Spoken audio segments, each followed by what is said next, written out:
Finally আজকে সরস্বতী পুজো। আর তোমাদের সঙ্গে আজকে সরস্বতী পুজোর সত্যিকারের get ready with me share করব। তো চলো ভিডিওটা শুরু করা যাক। তো মুখটা ক্লিন করব। কে, কে আমার মতো সকাল, সকাল উঠে অঞ্জলি দিয়ে এসেছো একটু কমেন্ট করো তো। এই যে টোনার রিকোডের, আজকে ইউজ করছি রিকোডের এই গোট মিল্কটা। আজকে কেন, আমি সবসময় এটাই ইউজ করি। তো একদম অল্প একটু ময়েশ্চারাইজার নিয়ে যাবো। অল্প না, মোটামুটি যেরকম লাগে আর কি।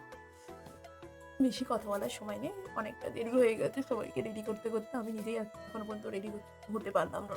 এই কালার বারের প্রাইমার কিভাবে বের করে সেটা আমাকে একটু কমেন্ট করে বলো। অনেক কিছু করার পর ফাইনালি বেরিয়েছে, কস্তাকস্তি করার পর ফাইনালি বেরিয়েছে। আমার যে পোর্শনগুলো ঘামায় সেই পোর্শনগুলোই দিচ্ছি, খুব একটা বেশি দেওয়ার দরকার নেই প্রাইমার। আর আমার কাছে ব্লেন্ড করে নিই। কি ফাউন্ডেশন অ্যাপ্লাই করেছে সেটা জানতে হলে আমাকে কমেন্ট করো। আমি ব্লাশার লাগাচ্ছি। জীবনে কেউ হাসাক আর নাই হাসাক, তোমাকে নিজে থেকেই হাসতে হবে, আর কেউ হাসার জন্য বলবেও না।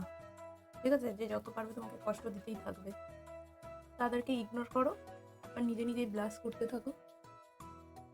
এখন আমি কাজল পরে নিয়েছি। আর দিনের বেলা যেহেতু আমি হাইলাইটারটা দিচ্ছি না, ওটা অ্যাভয়েড করছি। তো আমি ফাইনালি রেডি হয়ে গেছি। তো চলো এবার শাড়িটা পরে আসা যাক, এসে আমি ফাইনাল লুকটা দেখাচ্ছি তোমাদের। এটা হচ্ছে আমার ফাইনাল লুক। কেমন লাগলো অবশ্যই কিন্তু কমেন্ট করে জানাবে। আর যারা আজকে ঘুরতে যাচ্ছ, প্লিজ যারা বাইক বা স্কুটি নিয়ে যাচ্ছ, তো তোমরা একটু ভদ্রভাবে গাড়িটা চালিও, যাতে অন্য কোনো মানুষের যাতে না ক্ষতি হয়, তো সেই দিকেও খেয়াল রেখো।